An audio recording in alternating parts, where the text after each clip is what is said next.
Hello, welcome everyone, and thank you for joining us tonight for this special webinar for our incredible community of fundraisers for the Cholangiocarcinoma Foundation. My name is Meredith McGuffage, and I'm the Community Fundraising and Events Coordinator for the Cholangiocarcinoma Foundation. I live in Chicago, and I have been with the foundation for the last 6 years. Please welcome my colleague, Candace Tise. I'm Candace Tise. I am the Director of Individual Giving, and before that, I worked as the Community Fundraising and Events Manager for 2.5 years, which is when I got to work with a lot of the wonderful panelists on our call. So thank you so much for being here, and I'm going to kick it back to Meredith. Wonderful, thank you. I'm going to share my screen now. So at the Cholangiocarcinoma Foundation, we are guided by the belief that there is strength in community and hope in research. The dedication and passion of our fundraising community are what make all the difference. Through your tireless efforts, you guys have raised $1.8 million in this last fiscal year. And that is to further research and bring hope to those that are impacted by this rare cancer. We could never achieve this without your support and dedication, volunteers just like yourself. This slide highlights the different ways that our community raises both money and awareness. First, we have our community fundraisers, where volunteers organize events like golf outings, volleyball games, walks, 5Ks. These events bring people together to support our great cause. Next, our tribute fundraisers allow individuals to raise money in honor of a loved one or in memory of a loved one. And it helps keep their legacy alive while supporting vital research. Team CCF is another way to get involved. It's fundraising through fitness. You can join one of our Team CCF marathons in Chicago, Indianapolis, New York, Philadelphia, or you can choose your own challenge by signing up for a 5K, triathlon, walk, bike ride, whatever fits your needs. Lastly is our social media fundraisers, like Facebook fundraisers are a simple way and fun way to engage your friends and family. You can easily set up a fundraising page and donations will go directly to the foundation. Each of these efforts play an important role in spreading awareness and raising funds for research. And we are so grateful for all of our participants. Today's webinar will feature a roundtable discussion with 4 of our longtime fundraisers who will share their valuable insights. They'll talk about how to start a fundraiser, what's worked for them, the challenges they faced along the way. So whether you're starting out or looking to take your fundraising efforts to the next level, there's something here for everyone. We're excited to connect you with, learn from each other, and continue to build a stronger community to fight cholangiocarcinoma. Your involvement helps us spread awareness and raise the much needed funds for research, and together we can truly make a difference. So let's get started. Some housekeeping notes. This is going to be recorded and I will share it with all attendees tomorrow. And we will have time at the end for questions. You can put questions in the chat or you could just raise your hand at the end and we'll be able to discuss. Now I'd like to introduce you to our panelists. So I will start with Christina. Good evening, Christina. Welcome. Thank you. Thank you for having me on here tonight. Excited to connect with everyone here. So I'm Christina Scambato. I live in Sykesville, Maryland, so just 30 minutes outside Baltimore. I typically say I'm from Baltimore when I'm in a bigger group of people. And by day, I work as a marketing director for a marina management company. And in my somewhat spare time in between having a child and doing a bunch of other different things, I also had started a organization to help support the Cholangiocarcinoma Foundation called A Matter of Hope. And that really came into fruition in the beginning of 2020, about a month or 2 after I lost my husband, Matt, to cholangiocarcinoma at the end of 2019. He was 34 when he was diagnosed, and we had just found out about, or we had just given birth to my son, Bryson, who's now 6 years old.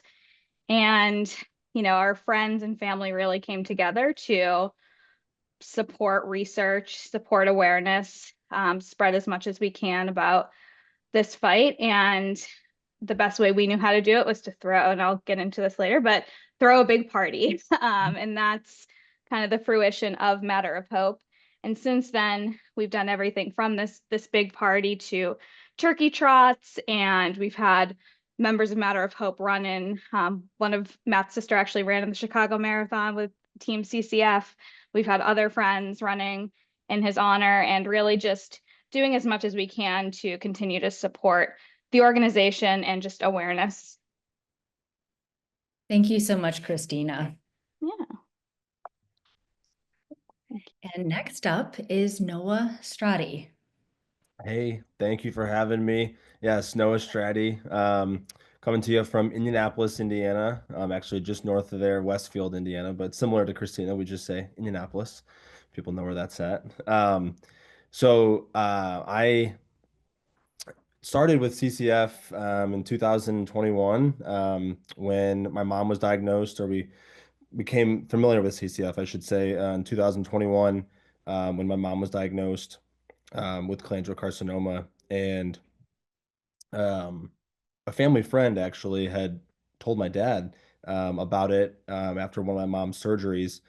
And that was part of the big reason why we wanted to kind of, similar to what Christina said, throw a party almost when my mom passed. But a lot of what we wanted to do was raise awareness, because we thought it was strange that a family friend, it took a family friend to let us know about CCF instead of all these hundreds of doctors that we're dealing with. So the awareness piece was definitely something that we kind of hit home with us, and that we really wanted to push forward, along with kind of honoring our mom. So a little bit about me. I am 31 years old. Obviously, like I said, born and raised in Indiana. I have a beautiful wife, Alex, almost 8 years. I have two children, 5-year-old daughter, Charlie, and 1-year-old son, Vinny. By day, I am a regional manager for a enterprise rental car. But yeah, I'd like to kind of echo what Christina said. A big reason of kind of what our passion was. I can talk about it a little bit later, but with the golf outing was just to raise awareness and to honor my mom. Thank you, Noah. That was beautiful. Thank you. And next is Seth. Seth, welcome. Oh, thank you. Hello. Thank you for having me. My name is Seth Weiner. I live in Gaithersburg, Maryland with my wife and a small farm of domesticated house pets. We have 2 college-age children, and they're currently out of the farm right now, which is good. A little bit about me. I own a marketing and branding company. I'm actually not a long-term. I'm a relatively new fundraiser, actually jumped into it sort of last minute. I also have a tendency to sweat out of my eyes sometimes when I get excited. So just in case that happens. We lost our friend Mark in 2023. Mark was a college friend, roommate, fraternity brother. Really just a really great guy, excellent person, somebody who formed a lot of really strong bonds with everybody that he came into contact with. And he loved the outdoors. So, we all had a lot of opportunity over the years to spend time with him and do, cool things. And so I'll talk a little bit more about the hike in the hikes that we do. But, for me,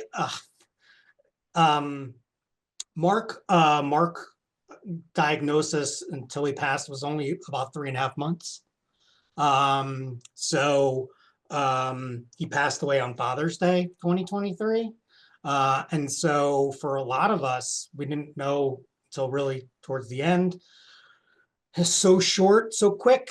It's still been really hard. It feels very surface, very raw still. And I know for me, I think that's what's driving me to want to engage with CCF is I really want to try to extend that time.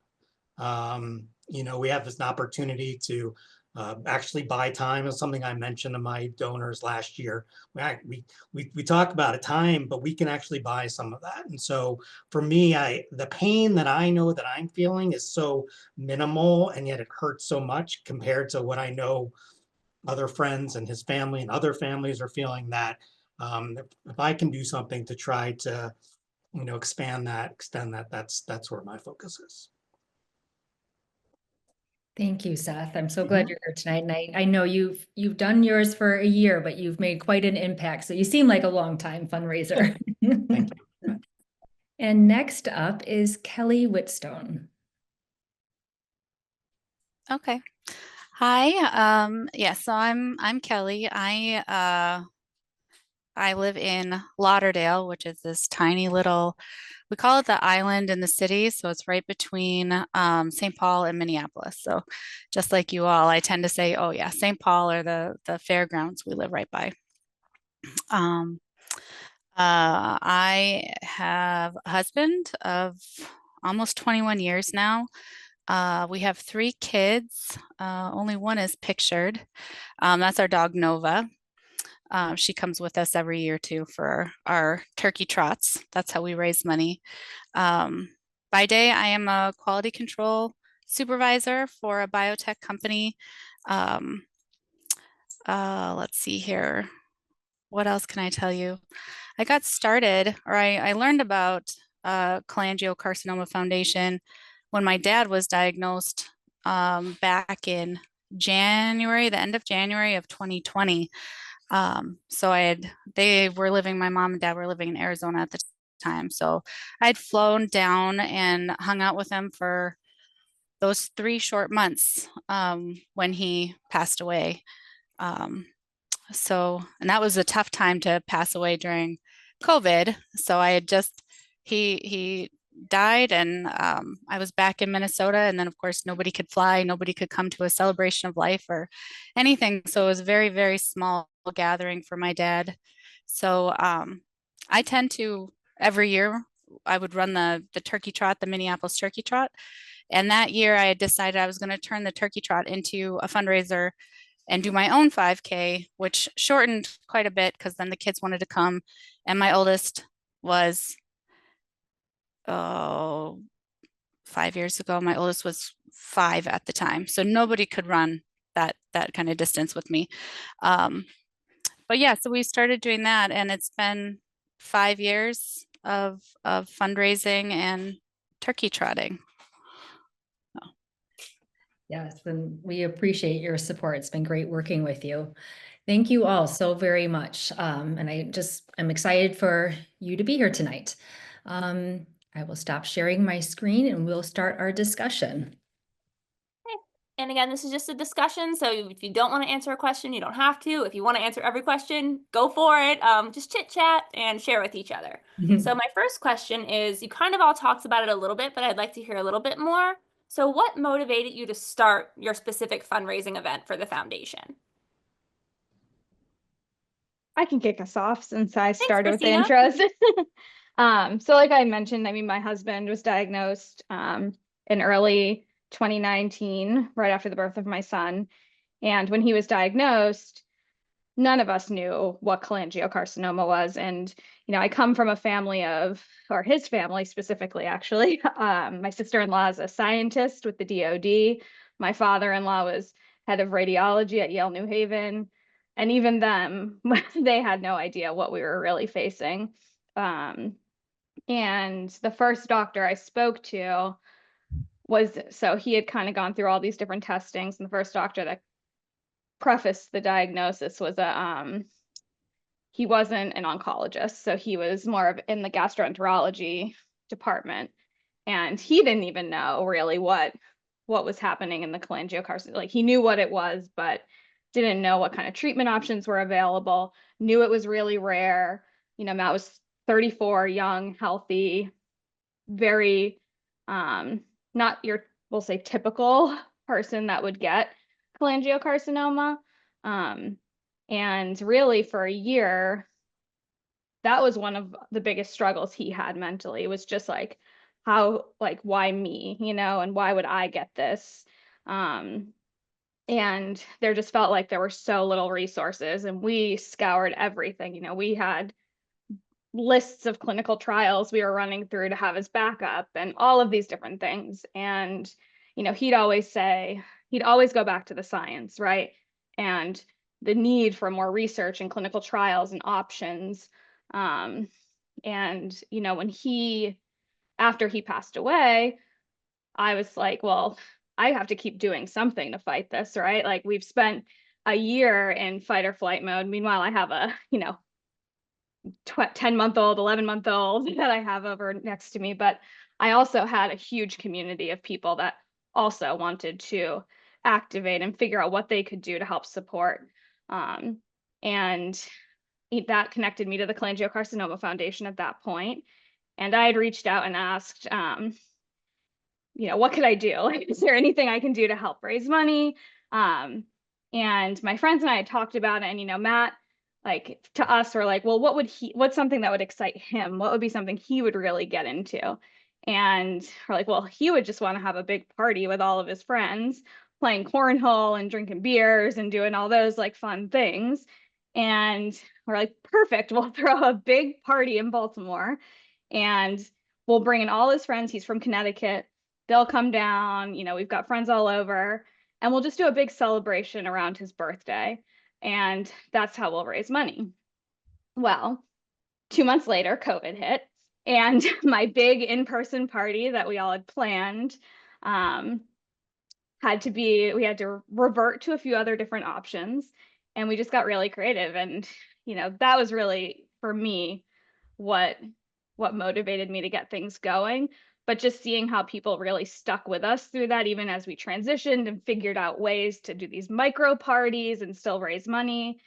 Everyone was just so supportive and wanting to participate. People I didn't even, kids I went to high school with that I hadn't seen in 10 years. People that knew Matt through a work friend. I mean, the audience we were reaching, and there's my marketing speak, but the audience we were reaching was just magnified. And so many people wanting to support us that I'm like, this is where Matt's legacy can leave a big impact too. And for me, it was always being like the keeper of that as well. Yeah, I think it's one of the things for us, we wanted to honor my mom, similar to how Christina said, like, we wanted to honor her in the best way possible. And she was somebody in our community that, in our family, we come from a giant family, and she's the person that walked in the room and everybody knew she was there. That was my mom. And so that was the kind of, party we wanted to have. And obviously, the second thing we wanted to do was to bring awareness to CCF. I think that more we learned throughout our year, we had pretty much exactly a year from her diagnosis, was that, similar to what Seth said, we had more time than most. And it's saying that we had literally 1 year, is crazy. And I think that one of the things we really were passionate about was, shedding light to CCF and letting hopefully other families know that are affected by this, that you can actually buy time. And that was a big part of, and still is a big part of, our fundraising campaign is, hey, maybe our goal obviously is to cure it, right? But that's maybe years down the road. You can give money today and you can literally buy time for these families. And for us personally, my little sister, she got married in that 6-month period where my mom was able to benefit from one of the research grants, and bought her another 6 months. And my sister's wedding was one of those things that she got to attend that she probably wouldn't have otherwise been able to attend. So that some of the things that, buying time was definitely a big part of our fundraising effort. In my case, I took up hiking. So my program we've been doing is Hike for Kins. I totally stole the idea from one of our other fraternity brothers, as a good fraternity brother would do. But our friend Brian has been hiking for mental health for years. I've been hiking for a few years. In 2023, not like a month before I actually found out about Mark, I had done a 50K, 31 miles, and I had an opportunity to go visit Mark, I guess a week or two before he passed away, with several of us from college, had a chance to spend some time with him. And I shared with him that I had done this, and I got a look from him, this look that any of us who are friends with him know that look, that this was cool, he was into it. And so that motivated with me, and I've shared with people, I've certainly have felt his presence, out on the trail and out in the woods. Certainly was helping me to go further. And these hikes, they take about the same amount of time that Mark was, from diagnosis to passing away. It only takes about 3 months, to train for some of those things. So it's put a lot of things into perspective. And so for me, I really have felt very helpless. And really just wanted to do something, and also felt that I had the resources to be able to utilize my network to actually be able to do something. And so that was why I self-proclaimed myself as the speaker and caretaker of trying to get this started. So.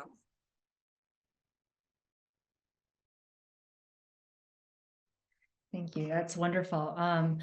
So you've talked about your why. You've explained your why.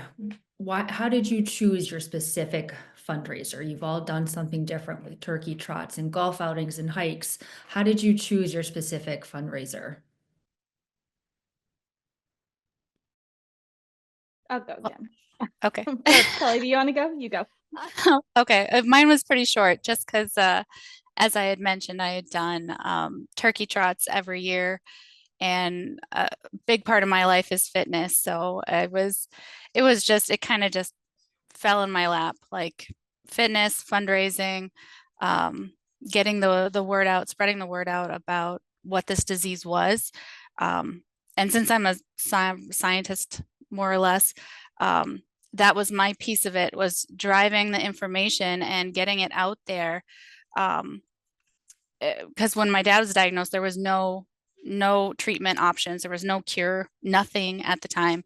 And over each year, I can provide more and more information out to everyone.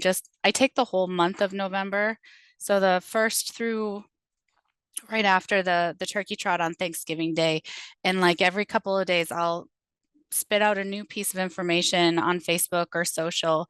And I get to report every year, like, oh, there's this new treatment option. And now 5 years ago, there was nothing. And now we have 7 FDA approved treatment options. And it's so incredible. I love sharing that kind of news, and getting people excited about it. But that was kind of my thing, is just taking November and turning it into the whole turkey trot.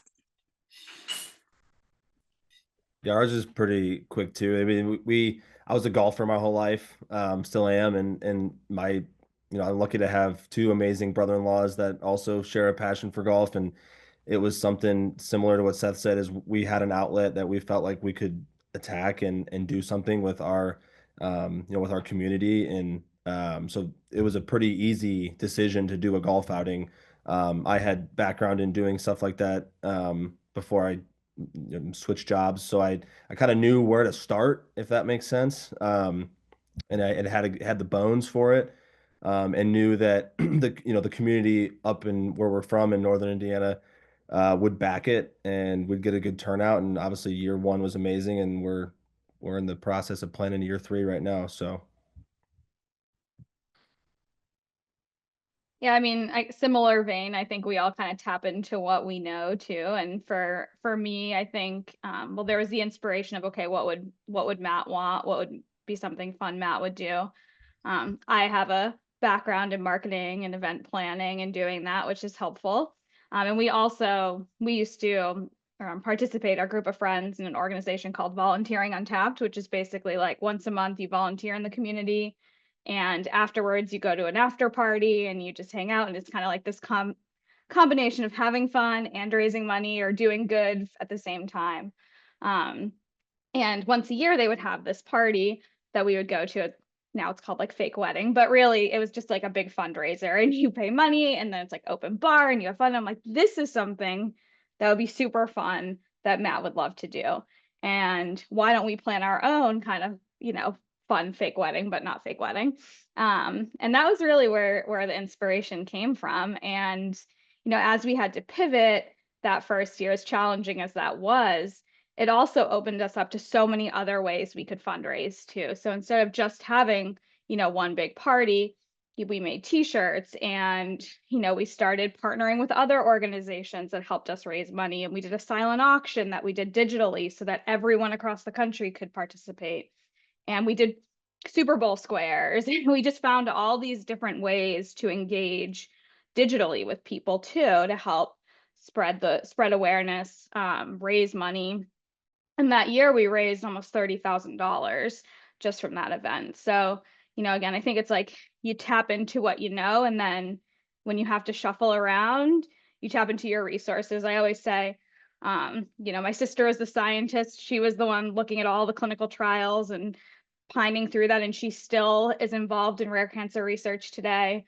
And my other sister-in-law is an APRN who works in oncology. And I'm like, I work in marketing and I write a blog. And, my best way of being able to help support this is by tapping into what I do best. And, that's really just putting on this event and using my resources like my blog and social media to really just continue to spread awareness and raise money. Thank you all for sharing. My next question is, what piece of advice would you give someone who wants to start a fundraiser but doesn't quite know where to start?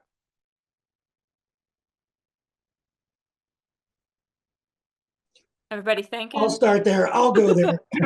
Okay, so I'm glad we have a bunch of marketing people here, because it became very obvious to me very quickly that this is just sales, not just it's sales. And at the end of the day, we're selling the organization, but we're also selling hope. We're selling resources. We're selling a lot of good stuff, and it's not enough. Unfortunately, it's not enough to just say, look, my friend, my spouse, my parent passed away from this, and will you please give some money? Because you're not going to be able to get outside of your own bubble, if you will, your own network, because they were trying to help you, but there's only so much, and we all could probably find a way to write a check for $500 or $1,000 or whatever. But at the end of it all, our goal is to get as many people to be aware of the organization as possible, and then let the organization do their job. That's our role here. And so how do you do that? Well, you can't just write one letter and expect that you're going to get all those people. It is a sales game. It's 7 to 11 touches, and you got to hit them from a whole bunch of different places.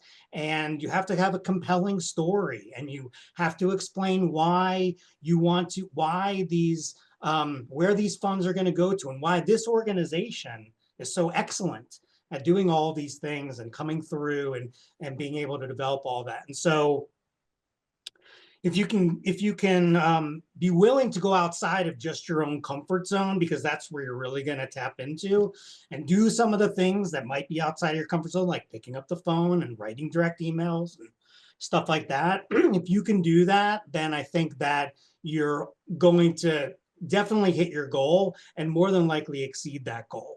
But if you just keep sending the same, hey, donate here, and you're not offering anything of real add-on value, like Kelly mentioned, here's something new, here's something new, here's something new. You're the communicator of what it is that the organization is providing. And so that is my biggest takeaway, is that it's sales. You know, how do you get sold to? You don't buy a car the first time. You know, it's repetition. Your email may not have gotten through right away. So you know, people quit after the second, third, fourth time, and that's it, right? And so we need to remember that unless you actually talk to somebody and you hear 100% no, and you don't know, and you need to keep asking and doing what you should be doing to try to generate those opportunities. So that's anybody who's jumping in, understand that you got some work to do if you really want to make something happen. It's so true. And it's constant storytelling, right? I mean, you're the, like you said, Seth, you're the communicator, you're the one sharing. And that story changes, right? And you adapt to that, and you can continue to share that and show progress. I think for me, from a starting point, you know, thinking back to that January, February of 2020 timeframe. I mean, if you're on this call, or you're watching this webinar, that's a good place to start, right? And I had reached out to the foundation, and they connected me with somebody, Heidi, who had already done something similar, and it helped to kind of spitball ideas and get some of her feedback on what had worked, what hadn't worked. You know, and I think that for me, that was a good place to say, okay, I can make this can really be something. And there are other resources too. You know, we've got the turkey trot that's already kind of in play. How can you make that even more impactful, right? And kind of start taking that little seed and growing it to your community and sharing and engaging with people. It's not a solo job in my mind, you know, for me at least. I had a community to help support, so that was a win for me, but we all brought our own talents to this too, right? So don't be afraid to reach out to somebody else or to other people and say, hey, I have this idea, would you be in on it to help? You know, and kind of get other people involved, because if more people are involved, more buy-in they're going to have too, and their networks are bigger. So that would be my biggest piece of advice. That's very good advice. Next question is, so you gave great advice about what works. What were some of the challenges you faced, and how did you overcome those challenges? I'll go. Many of my challenges are mental, self-inflicted, you know, a lot of overthinking the things, hard to not think about ideas and stuff like that. Also, I had to change all my training music away from the Grateful Dead and Allman Brothers to Led Zeppelin and the Little River Band. So that was very challenging. I think it's very important that you set your expectations. I think there's this idea sometimes that anybody who is somehow connected to the person that you're connecting to your message is just going to give. And I don't like asking people for money. I mean, that's my biggest challenge. I actually have a hard time. I don't want to ask anybody. I don't know what other people's financial situation is. And really for me, the value of the donation is really secondary. I'm just as happy and excited when I see a $5 donation as I am when I see, you know, a 50 or 100, again, because I know that the organization is going to do their work. Because I see it all the time. And so our goal is to get those number of donors. So if you think that you're going to send it to a whole bunch of people and all those people are going to give it to you, you're going to be really disappointed. And then you'll get upset, or at least sometimes that's how I felt sometimes. Why is this happening? But part of it is they may not have actually gotten the message in spite of all those times. It's one of the reasons why I'm going around for another time, because I didn't feel like I reached everybody. And so I think that if you don't set any expectations, you'll actually be really surprised by the people you got stuff from that you don't even know who they are, because somehow your message touched them. And so I think that You know, those were the biggest challenges for me, getting outside of that comfort zone of being able to ask. Yeah, I think for us, our biggest challenges came in year two. I think a lot of what Seth was saying, like year one, we had everybody's emotion, that that loved my mom and that knew my mom. So that was, I don't want to say easy to fill a teams for this golf outing, but it was relatively easy to fill teams because everyone was like, oh, this is, you know, one thing I quickly realized is other people are grieving too, and they don't have outlets to to find, to help. They're feeling the same things that we're feeling, maybe not on the same scale obviously, but they're still feeling the same feelings. And so they need an outlet. And so this was their way of, okay, let me go play in this golf outing and that'll be the outlet. So it was easy year one to get enough people and to fill the golf outing. And then year two is when we really decided to like set goals and expectations and like, hey, okay, last year we made this much. Okay, this year we want to do, this much. And we were much more intentional, on like what Seth said, like selling, CCF and selling why and that was the year we really started to touch on buying time and not just, hey, donate this cause because it's a good cause, right? Like, hey, donate this because it'll buy a family an extra month, an extra 2 months, an extra 3 months. But that second year of really coming out of your comfort zone and going to local businesses or places around Indiana, not just in southern Michigan and around us, but like kind of like expanding it and being like, how far can we go? And one of the things we did, not just to have the golf outing, but we did the silent auction and stuff like that. So to try and just reach as much as we could. But that was definitely a challenge. And I feel like, me and my sisters and my brother-in-laws and my dad, we've really kind of got a good grasp on things, for this third year. But that was definitely something that we struggled with early on. Yeah, I mean, for us, obviously COVID was a big challenge the first year. So, and we got, very creative with that. And, kind of to echo what Noah and Seth said, your expectations of what you can do then grow to the next level. But at some point, you just can't keep tapping into that emotion that everyone's feeling right after it happens, right? I mean, that year, so many people, not only were they affected by Matt's death but they were also like just sitting there during COVID and they didn't have many other things to do, right? So we're doing all these things and they're fun and they're engaging and they're participating in them, right?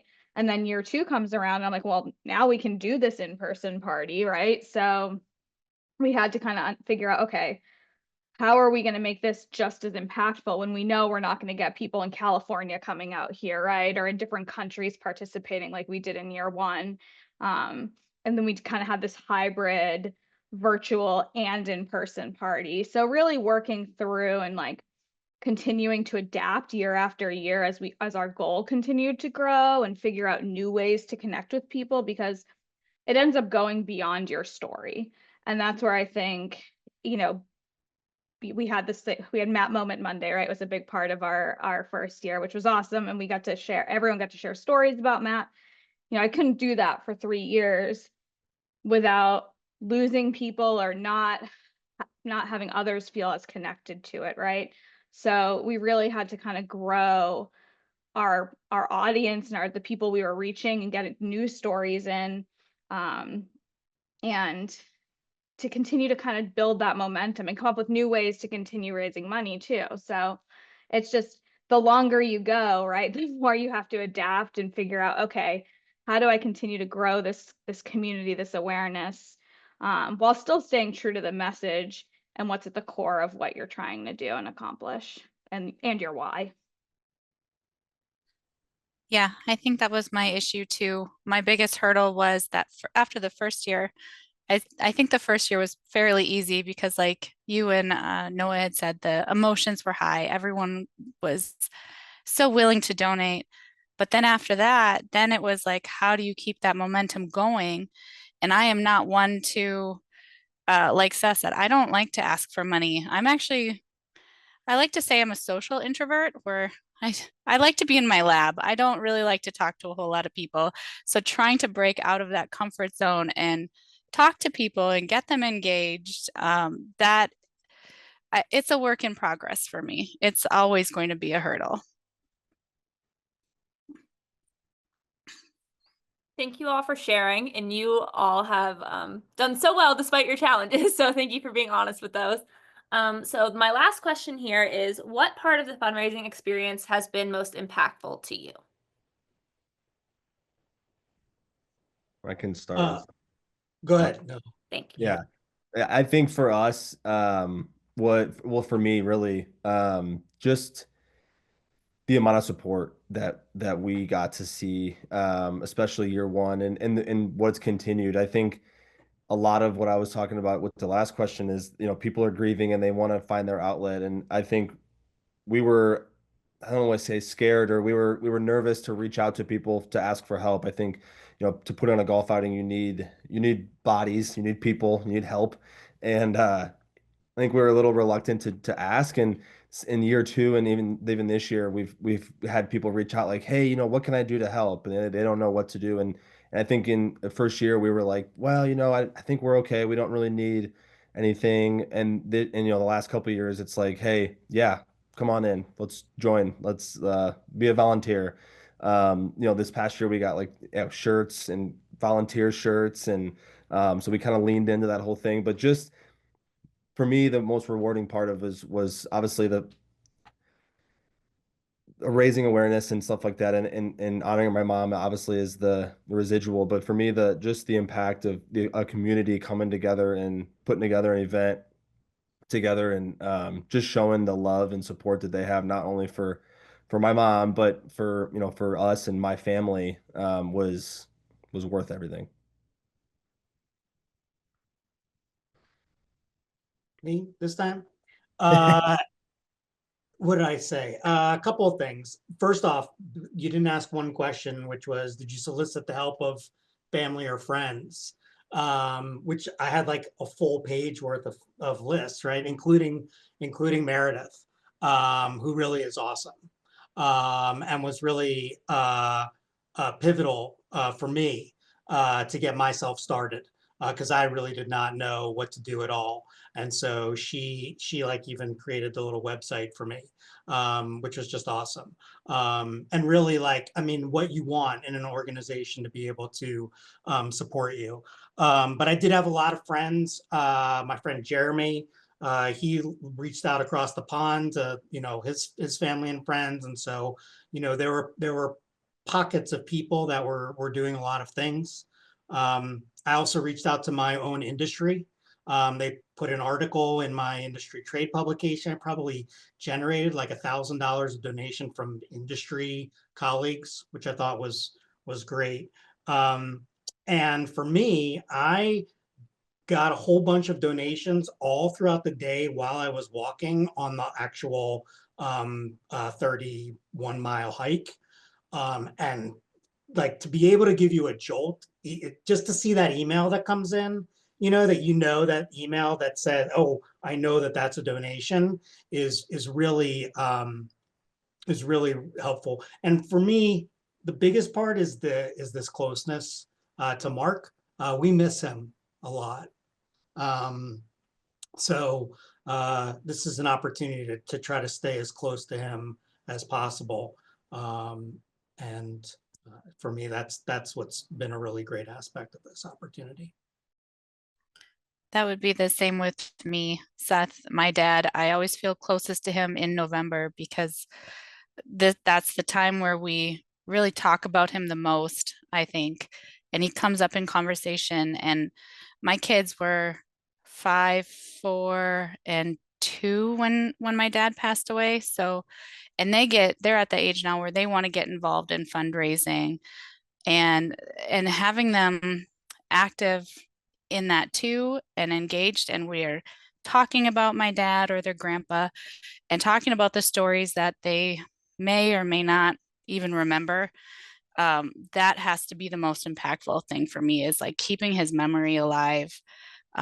It's so important for my kids to know their grandfather. And even though I think my youngest doesn't remember him at all, but she feels like she does with all the conversations we have about him all the time. Yeah, I mean, I think for me, it's, there's a reason I had Matter of Hope on Matt's birthday every year. And I think it's, there's an upholding of his legacy. And in one of my last like speeches I did at one of these, I said, this day isn't about Matt's loss, it's about Matt's life. And, the stories that are shared and just the feeling of camaraderie among everyone that participates in this, not just in that, but in turkey trotting and, wearing green and all of those different things. It just shows me, people still remember him, even if it's in the face of this disease sometimes. On the other hand, it's the connection and the people too that we've been able to just really reach and impact.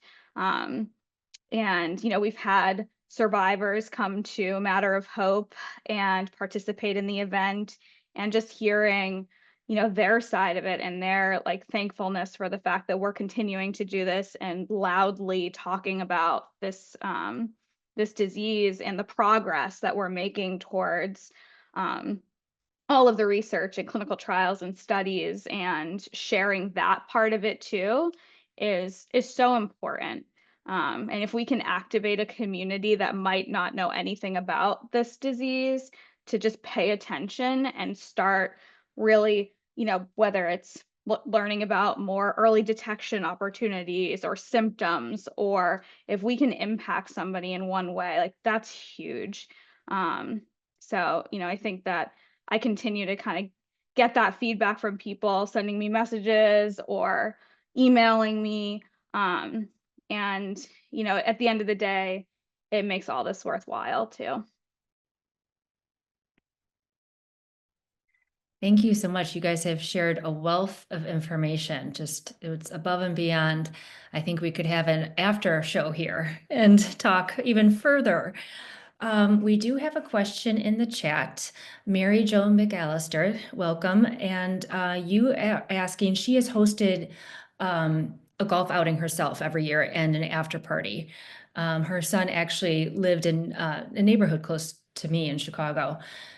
So last year she was thinking about becoming a 501c3 and wanted to know how she could use that to her advantage. I can take this one.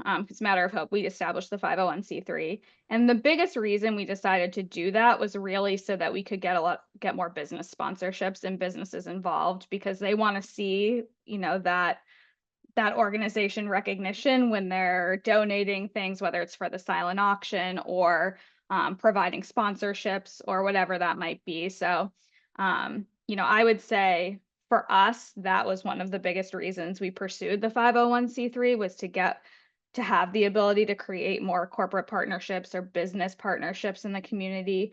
It adds a level of legitimacy too, so that's helpful. And there are organizations that you can fundraise through that provide opportunities that they require you to have that 501c3 designation in order to do it. So, and to really, we wanted to track what we were raising to go to the foundation too. So it gave us that transparency of, okay, we're getting this money in, and then at the end of the year, we donate it to the foundation in a big donation. So it allowed us to really track that better too. Yeah, same for us. We started one as well this past year.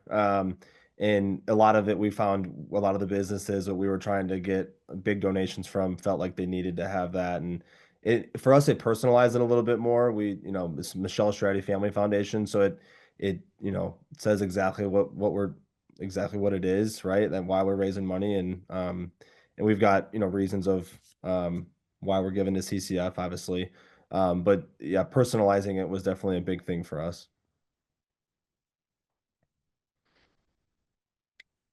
Perfect, thank you. We don't have any more questions, nothing else in the chat. But Mary Jo says thank you. So thank you both for sharing your experience. So I am going to share my screen again, share our contact information. So as I said, this is being recorded. And I will send this out to everybody who has signed up for the webinar. And it will be on, I believe it'll be on our YouTube channel. And now I just see that I spelled my own name wrong, McGuffage, misspelled, shoot. But I'll correct that. But anyways, feel free to contact Candace or I with any questions. And I'm sure if you have a question for our panelists, you can direct that to us and we can forward it on to them and they would be happy to answer anything. And also our annual conference is coming up in April and Candace, the whole staff will be there. So you'll be able to see us in person if you're there. There's information on our website. I hope you will sign up. But I just want to say thank you to everybody for coming out tonight and thank you to our panelists for sharing all their valuable information. It was very wonderful. It's quite special to me and Candace. So thank you. Thank you. Thank you, guys. Oh, thanks for having us. Have a good night. Thank you so much You for too. sharing. And thank you, Meredith, for organizing this. You did a wonderful Oh, job. thank you. Yes. Thank you all. Good night.